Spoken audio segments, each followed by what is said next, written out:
You know, with DC and their distribution issues, it makes it really hard to do a top 10 most anticipated comics of the week, but I'm going to do my best to give you one anyway.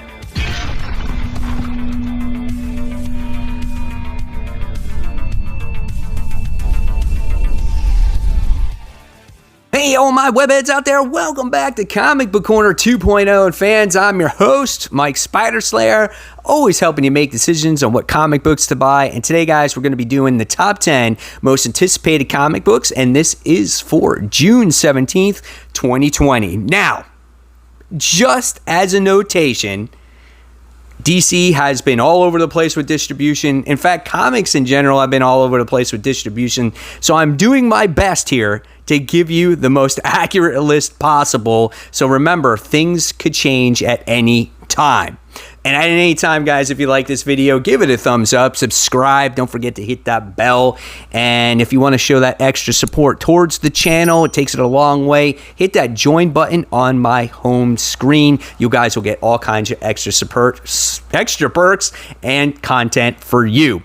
All right, guys, so let's get started with this week's most anticipated. And we always kick it off with the book that's on the hot seat. And this is a new number one that is coming out from Image Comics. It's called Man Among Ye. So this is a pirate book, but it looks like in the seas, it looks like that the pirates are women in this particular issue, which I think is kind of cool and kind of different. So in a week where you think that there may be struggling books that are coming out, you might be able to get all your books, distribution problems, this might be something you might want to consider because it's a new series and, give those independent books a chance. So I might give it a shot, see how it is. If it's not good, then I won't read it the next time around. So this one is done by Stephanie Williams and Craig Cermak. That's your creative team, and the book retails for $3.99.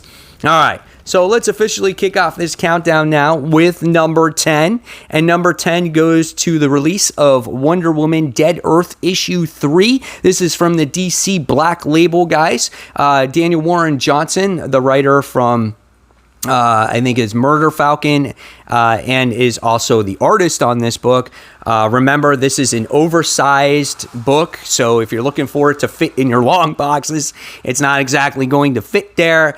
This is a quite interesting type of Wonder Woman story. The artwork is quite different. This book retails for $7. So yeah, if you haven't read this one in a while, you might want to polish off the old ones, catch up. This is Wonder Woman Dead Earth issue 3. All right, next on the list, coming in at number 9. This is for the Power Ranger and Teenage Mutant Ninja Turtle fans out there. This one goes to issue 5 of the series. This is done by Boom Studios. This one is done by Ryan Parrott and Simone Di Meo. Dan Mora is the cover artist for the main cover of this. So this is the ultimate showdown between the Mighty Morphin Power Rangers and the Teenage Mutant Ninja Turtles. This book retails for $4. I've heard some great things about this series. And again, if you're a fan of these two franchises, I think you can't go wrong here.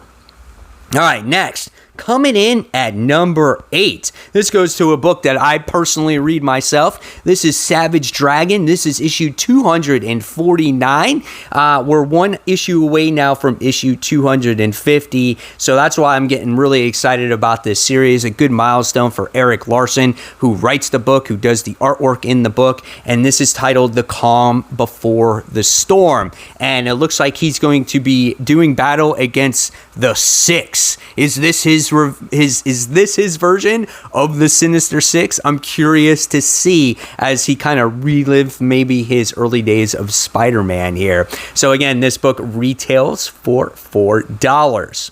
Next, coming in at number 7, guys. This one goes to a digital first book. I just wanted to let you know that Marvel is still releasing books, but digitally only if you're interested in this. And this is one of the books that I have been reading since physical copies. This is Ghost Spider issue 10. This is where Gwen Stacy is teaming up with Johnny Storm and Sue Storm in her world, and there are these social media giants. But there's something that we don't know about these characters. They've actually have killed their mom, and but you don't know why. What makes them so evil? Why did they disappear? There's a lot of mystery that surrounds the current story arc. My thing is how long is Ghost Spider going to last, since this is in digital form only right now? I guess time will tell. All right, next, coming in at number 6 is another book that just went digital as well, maybe possibly due to low sales, and this is Jane Foster Valkyrie. This is issue 10. Now, Valkyrie is returning to Asgard in this issue, which I think is kind of cool, and it has been a solid book. I think the artwork has been good. I definitely think that this title is worth a try. But with this Marvel title switching to digital, I don't know if it's going to last all that long. And we could see the end of it very soon. Again, it's 22 pages with digital, and it's a $4 digital purchase. All right, next. Moving on to number 5, we go back to DC, and this is Justice League issue 49. Again, I'm not sure if this book is going to come out this particular week because of the distribution of what's going on with DC Comics. So things are up in the air since they've dumped Diamond, and I'm curious to see what you guys think of this whole situation with them going to other distribution in general. Will this make your comic books, more expensive, or there'll be less discounts at the comic book shops in general? I don't know. I want to hear that. But when it comes to Justice League issue 49, we're getting towards the end of Robert Vendetti's run here. Eddie Burroughs is the artist, and this is called The Rule of War. This is part 2.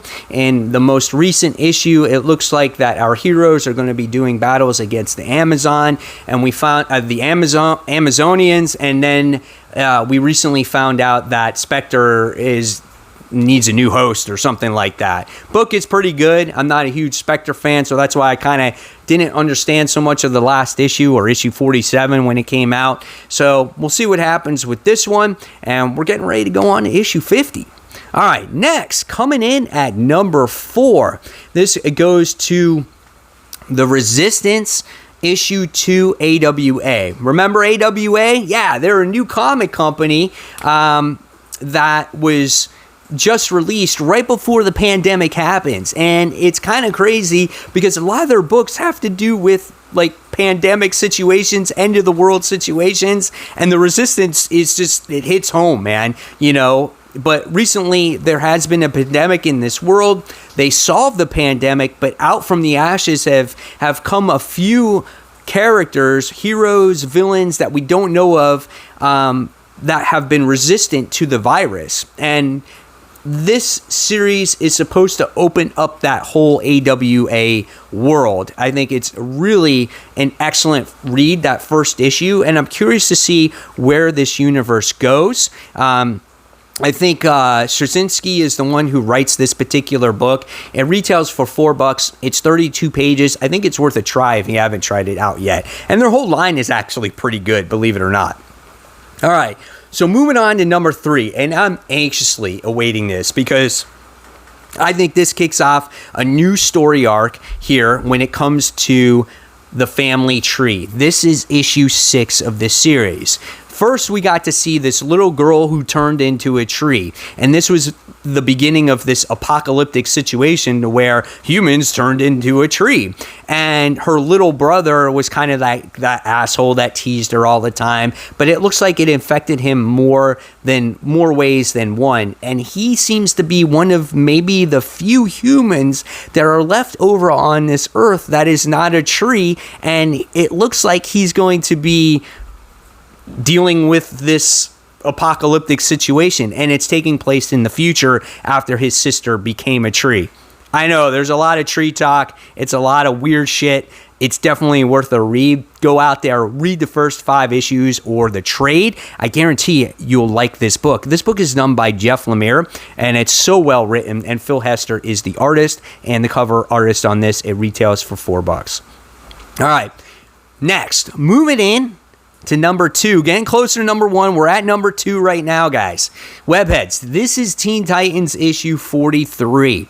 A lot of stuff happened in issue 42 of this series where the team has been disassembled. It seems like they won the Djinn War. Djinn is a genie-like character who wants to leave the team because Damian mind-swiped her. Or not mind-swiped her, but manipulated her to mind-swipe all the people that he kept in his prison, which was kind of cool. But she's not held captive anymore, and she wants to banish herself from the team, and the rest of the team is kind of siding with her, and they're leaving Damian behind.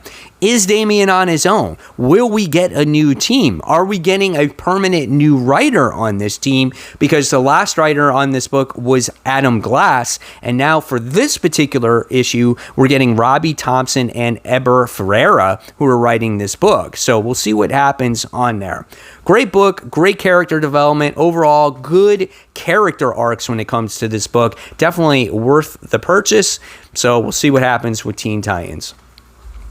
And last but not least, guys, moving on to number 1. And I'm sure a lot of us are highly anticipating this. I wasn't a huge fan of it, but this I know is on people's radar if this is released on time. And this is Death Metal issue 1. This is obviously written by Scott Snyder, and this is the continuation of the original Death Metal series. This book is $5, just to let you know. It's got a ton of variant covers here, and it's 32 pages, so maybe you're paying for that cool cover, who knows, but it's the earth-shattering encore, and it's the legendary team behind the Dark Knights. So you guys are not going to want to miss this. This could change DC forever. Will it change it for the good? Will it change it for the bad? I don't know, but I'm going to pick it up. I'm going to read it, and we're going to see what happens with it. So, guys, there you have it. There are my top 10 most anticipated comics for June 17th, 2020. Hopefully, you guys enjoyed this video. Now, I want to hear what books you're most anticipated for, and if you guys love this content, I'm going to leave you more content right here. So, until next time, guys, be safe, and I'll see you on that next video. Take care, everyone. Bye.